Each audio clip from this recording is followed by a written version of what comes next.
Fala pessoal, tudo bem? Voltando aqui, esse é o segundo vídeo onde estamos dando dicas de direito constitucional. O primeiro vídeo foi voltado a dicas de direito material e esse daqui é voltado 100% dicas de direito processual, principalmente para a sua peça no seu exame de segunda fase no exame da ordem. Beleza? Foco aqui 100% dica de direito processual. Primeira dica nossa, pessoal, é sobre você entender a distinção entre controle de constitucionalidade concreto e controle de constitucionalidade abstrato, tá? Qual que é a diferença? Você provavelmente já deve saber, mas controle abstrato, eu estou tratando de uma lei em tese. Eu não estou tratando de uma lei aplicada a um caso concreto, não estou defendendo o direito de uma pessoa.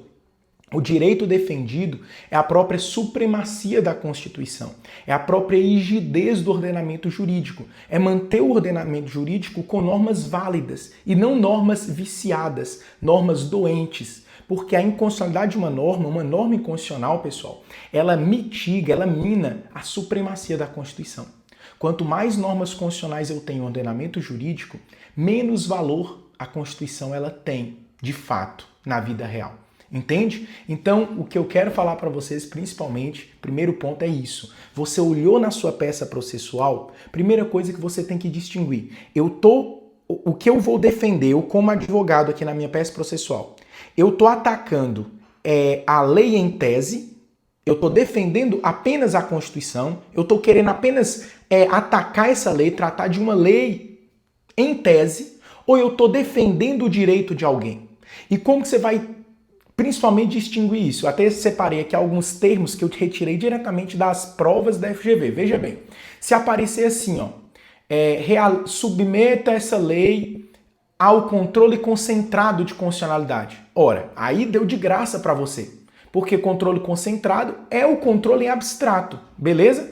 Outra coisa, se chegar e falar assim, realize o cotejo da lei com a Constituição, questione essa norma em tese. O foco aqui é a lei. Então você vai lembrar das ações de controle concentrado. Quais são? ADI, ADC, ADO, ADPF. Você vai se lembrar delas. Agora, se for controle concreto, e eu tenho reparado uma predileção por controle concreto desse examinador atual, vai fazer assim, o enunciado trará uma pessoa física ou jurídica ou um grupo de pessoas com um problema específico, sofrendo uma violação. O foco aqui, pessoal, é proteger o direito dessa pessoa, o direito do seu cliente. Então vai ser uma associação, um partido político, ou alguém, um indivíduo específico, como foi no 43º, em que era um indivíduo específico que tinha o seu direito violado. Então se eu estou tratando de um direito de alguém que foi violado já no mundo concreto, então eu não estou querendo combater a lei simplesmente. Eu estou querendo defender o direito constitucional daquela pessoa. E aí, mas professor, eu vou ter que falar que a lei é inconstitucional. Tudo bem. Só que lembra das aulas de direito de controle de constitucionalidade? Nesse caso, pessoal, o que vai acontecer? Você vai ter que utilizar o fundamento da inconstitucionalidade da lei como um fundamento na causa de pedir, como um fundamento do mérito. Mas a declaração de inconstitucionalidade dessa lei, você vai pedir a declaração incidental. Declaração de inconstitucionalidade incidental. Ou seja, é como incidente processual. Tirando esse juridiquês, né? É tipo assim, eu preciso enfrentar a inconstitucionalidade porque essa lei constitucional que fundamentou a ação que violou meu direito. Então o que você quer? Que seu direito não seja violado. Mas para que seu direito não seja violado, o juiz tem que falar se a lei que fundamentou a violação do seu direito é constitucional ou inconstitucional. Se eu estou envolvendo, então, um direito de um indivíduo, ou um grupo de indivíduos, ou um ente, ou um grupo coletivo, uma pessoa jurídica, uma pessoa física, se é o direito de alguém, então eu não estou falando de controle concentrado. E aí vai ser errar. Eu vou errar se eu colocar ADI, se eu colocar ADO, ADC, ADPF, porque essas são ações de controle concentrado que é abstrato. O controle abstrato. Eu não coloco o direito de ninguém. Por isso que a gente chama de processo objetivo, porque não tem direito subjetivo envolvido. Entende? Então, primeira dica importantíssima para a sua prova é isso. Importantíssimo, porque é como se fosse dois caminhos completamente diferentes. Você vai ler a sua prova e fala assim, vamos lá, tá pedindo a lei em tese ou eu estou envolvendo o direito de alguém? Se tiver pedindo em tese, você já vai jogar no lixo a hipótese de mandado de segurança, de mandado de injunção, de reclamação, de habeas data, habeas corpus. Você vai jogar isso de lado. E você vai ficar só com as ações de controle concentrado. ADC, ADPF, ADO, entende? ADI.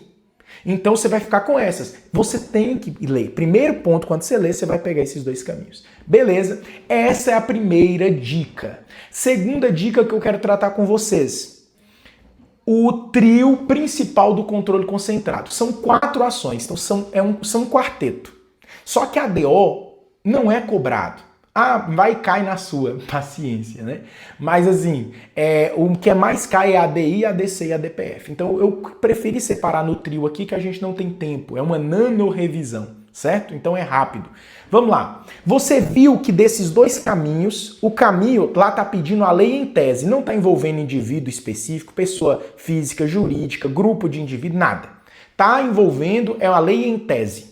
Beleza, então você escolheu esse caminho. Joga no lixo todas essas outras. Você vai ficar com as ações de controle.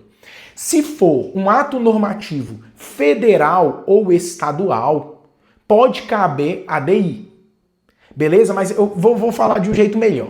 Se for um ato estadual, vai ser ADI e não pode ser ADC. Presta bem atenção. Ah, é um ato normativo, é um ato estadual, uma lei estadual que viola a Constituição. Estadual, então vamos lá. ADC é ação declaratória de constitucionalidade, é para declarar a constitucionalidade dessa norma. Só que a ADC, pessoal, é somente para a lei federal. Você vai descartar a ADC. Se a lei é estadual, descarta a ADC. Ah, mas é a lei estadual que viola a Constituição. Opa! E quer que você declare a inconstitucionalidade dessa lei. Opa! Se você quer que o juiz declare a inconstitucionalidade, é uma lei em tese e é uma lei estadual, provavelmente será um ADI. Só que aí você agora tem que olhar, não é somente para o órgão que emanou, de onde a lei emana. Não é simplesmente se é lei federal, estadual ou municipal. Você também tem que olhar a época em que ela foi promulgada, aquela lei específica.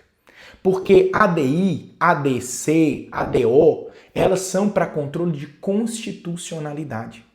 A ADI, vamos falar aqui especificamente da ADI. A ADI ela é para controle de constitucionalidade. O controle de constitucionalidade, pessoal, quando a lei que viola a Constituição, ela é promulgada, naquele mesmo tempo, o nome disso é princípio da contemporaneidade.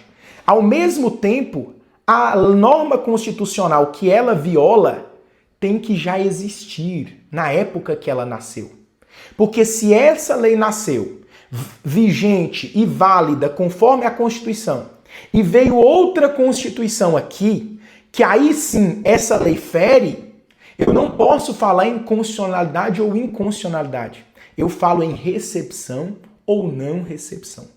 E a ADI não é utilizada para falar se a lei foi recepcionada ou não foi recepcionada. Para eu falar de recepção ou não recepção, eu utilizo qual ação? ADPF. É a ADPF. Então, se porventura na sua prova cair que uma lei promulgada em 1987 viola a Constituição de 88, você vai lembrar, opa, a lei é de 87, a Constituição é de 88. Aqui não tem o princípio da contemporaneidade. Elas não são contemporâneas. Se a norma que fere, a inferior aqui, ela fere uma norma que veio depois dela, eu falo de recepção ou não recepção. Beleza? E para isso eu utilizo a ADPF. Outra coisa, eu falei que a ADI serve para você combater ações estaduais, leis estaduais e leis federais. E se no seu enunciado vier uma lei municipal? Nesse caso, pessoal, é também a ADPF. A ADPF, até escrevo no nosso material, digo que é um canivete suíço. Ela serve para qualquer coisa, ela é muito ampla. Só que exatamente por isso existe um outro princípio na ADPF que a gente chama de princípio da subsidiariedade. Ou seja, eu só posso usar a ADPF quando eu não puder usar outras ações. Eu só posso usar a ADPF quando não couber ADI, porque pode ADI contra a lei municipal? Não pode, então vai caber a ADPF. Ah, eu só posso usar a ADPF quando não cabe ADI. Ah, beleza, cabe ADI contra norma pré-constitucional, norma antes da nossa Constituição de 88? Não cabe. Nesse caso, caberá a ADPF. Então você sempre tem que ter essa ótica. Nunca vai primeiro na ADPF. Você leu ali, viu dos dois caminhos, viu que é uma lei em tese. Nesse caso, então, você vai jogar no lixo aquelas de controle concreto, que são os remédios constitucionais, e vai ficar com as ações de controle concentrado. Só que você não vai direto para a ADPF. Porque você só vai para ela se não couber as outras. Então você olha, vamos lá, que lei que é? Ah, é lei municipal? Lei municipal não cabe ADI. Não cabe ADC, não cabe ADO. Nesse caso aqui específico, não cabe. Então e aí? O que você vai fazer? Está violando um texto? Então eu vou para a DPF. Entendeu? ADPF, município e norma pré-constitucional. Geralmente, quando a FGV cobra, ela cobrou no 38º e no 35º exame, cobrou-se contra a lei municipal. E aí quem colocou a ADI zerou. Só o próximo exame. Errou a peça. Beleza? Então você tem que focar nisso. Isso é importante. Pronto. Beleza. Pegou esse caminho, controle concentrado e entendeu tudo. Vamos passar agora para esse outro caminho, o controle concreto. Nesse caso, você vai olhar para as ações de remédios constitucionais. Mandado de segurança, mandado de junção, habeas corpus, habeas data, ação popular, a própria reclamação, que foi recentemente cobrada. Beleza? Você vai focar nisso. Então vamos lá. Fere o direito de um indivíduo, pessoa física ou jurídica, ou um grupo de indivíduos, e eu estou defendendo um direito que foi violado por causa que há uma lei inconstitucional que defende essa violação desse direito. Nesse caso, eu vou para esse caminho aqui. Controle concreto. Beleza? E como que você vai olhar? Pessoal, é muito tranquilo nessa parte. Eu tenho até um medo de falar tranquilo, né? Que o aluno pode achar que vai ser muito fácil. Não é. Mas quando você entende, o examinador ele vai te dando um tanto de pistas. Eu fico zoando que são as migalhas de pão. Sabe? Você vê assim, quando alguém comeu um pão e sai aquelas migalhas, o examinador vai deixando essas migalhas para você juntar elas e não errar a peça. Porque o examinador, o dele, também está na reta. Quando ele faz uma peça, ele tem que deixar claro que não cabe outra, porque senão vai chover recurso, ação judicial e tudo mais. Entendeu? Então, ele vai deixando as pistas. Eu vou te dar a dica de mandado de segurança. Beleza? A principal, que é o principal. Mandado de segurança, ele vai falar que o direito é líquido e certo. Ah, professor, mas eu vi uma prova que não falou líquido e certo e era mandado de segurança. Mas falou assim, a prova, o direito pode ser provado documentalmente. Ajuize a medida cabível que não demande dilação probatória. Ajuize a medida cabível que não necessite de provas complementares. Tudo isso é direito líquido e certo. O que é o direito líquido e certo? Aquele que não precisa ser produzido provas. Ele pode ser provado documentalmente. Pode ser provado com as provas que já existem. Beleza? Vamos lá. O examinador ele vai falar, é procedimento mais célere. Se ele falar isso, procedimento mais célere, provavelmente vai ser um mandado de segurança. É uma medida mais rápida, mais célere, beleza? Outra coisa, pode falar, já até falei isso daqui, incompatível com dilação probatória. Falar que já não exige que há uma prova pré-constituída, que exige apenas prova pré-constituída. Tudo isso é esse direito líquido e certo, tá te empurrando para o mandado de segurança. Beleza? Outro, se falar, por exemplo, que o ato de autoridade, um ato coator, você vai olhar e vai ver que é um agente público que está violando o direito. Se é um agente público, provavelmente é um mandado de segurança. Porque o mandado de segurança é a medida cabível para ser ajuizada diante de um ato público ilegal, de um ato de uma autoridade coatora. Entendeu? Então vamos lá. Outra coisa, não submeter, isso é legal, colocaram, se eu não me engano, no 43º exame, que falaram assim sobre honorários, que não caiba condenação em honorários. Aí alguém pode chegar e falar assim, peraí, mas eu lembro que é só os habeas corpus e habeas dati são gratuitos.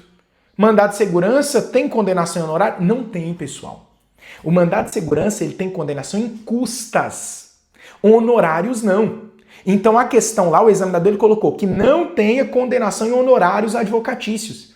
Estava te dizendo que é mandado de segurança, não confunda. Uma coisa é mandado de segurança, ser cabível condenação em custas. Outra coisa é ser cabível condenação em honorário. Não cabe honorário em mandado de segurança. Respira, calma. Não cabe honorário em mandado de segurança. Cabe apenas condenação em custas processuais. Beleza? Por fim, falou, não cabia mais recurso administrativo. Então, estava indicando o esgotamento da via administrativa para ser cabível o mandado de segurança. Então, vai te falar isso daqui, eu vou recapitular rapidinho. Direito líquido e certo, procedimento mais célere, incompatível com dilação probatória ou prova pré-constituída. Ato de autoridade ou ato coator, não submeter a condenação em honorário e não caiba recurso administrativo. Se falar que não caiba mais isso, tudo isso são palavras-chave para o mandado de segurança. Beleza? Outra coisa, finalizando, mandado de injunção. Lembra, falta de norma regulamentadora. Falou de falta de norma regulamentadora, falou que precisava para exercer um direito de nacionalidade, cidadania, soberania. Você vai lembrar, mandado de injunção. É uma norma de eficácia limitada, em regra, na FGV, vai ser mandado de injunção. Se é para possibilitar o direito de um indivíduo específico, vai falar um indivíduo específico, lembra? Pessoal, rapidinho, meu tempo já até extrapolou, mas eu tenho que te falar isso, rapidinho, presta atenção. Lembra dos dois caminhos? Controle concentrado, controle concreto, controle abstrato, controle concreto aqui, ó. Se você viu que envolveu o nome de um indivíduo, um grupo de indivíduo, controle concreto. Preste bem atenção. Existem duas ações para garantir um direito por falta de norma regulamentadora.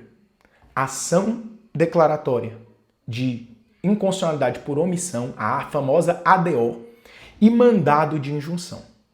A diferença dessas duas é o caminho. Se não envolver o direito exclusivo, específico de alguém, você vai pelo caminho do controle abstrato. E a falta de norma regulamentadora no controle abstrato é a ADO. Agora, indicou o direito de alguém que quer exercer e te procurou como advogado para ajuizar uma ação, você vai por esse caminho aqui, que é mandado de injunção.